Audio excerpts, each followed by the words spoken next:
ant žalio suolelio, jaunystės ir miesto sode.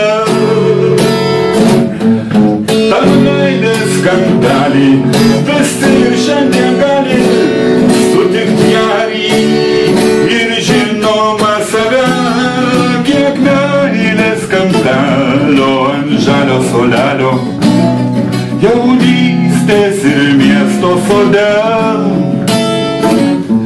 Tam meilės skandalį visi ir šiandien gali sutikti jarį ir save. Sutik jarį ir save.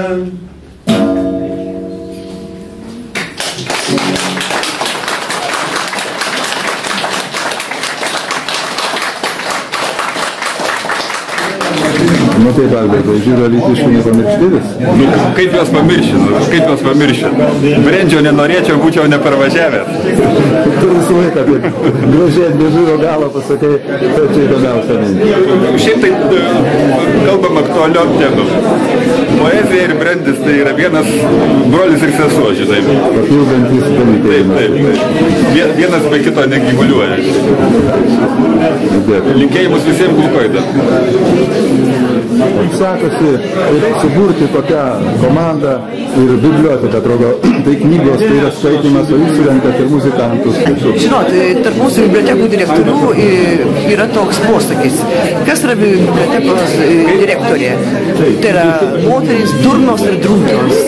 Kai drūtos, tai, žinot, metų šių yra daug. 13 sausyje bus jau 20 metų, kai šituose sultyse verdi. Nu tai po truputį, nu štai va tokie žvėrių komanda. Ir susibūrė aplink kokį vieną žvėrelį ir viskas. Nu, tikiuosi, kad ne paskutiniai renginiai, paprastai čia yra Alvydas Jagelevičius, mūsų Alytiškis, žinomas pasirodo, gal ir kiek kas nusiklauso. Ne, jokių būdų ne paskutiniai. Pasivadymus reikia mažiau toli. Nu va, Šekspyrą ir Liudą pamatė. Senas Alytaus Muzlėnas, kurį sakau, 100 metų buvo pamirštas, kažkur paslėptas. Kaip sekasi Liudą? Ką ir mintis? Ką čia noriu padaryti? Skandalio ant žalio suolelio, jaunystės ir miesto sode. Tą meilės skandalį visi ir šiandien gali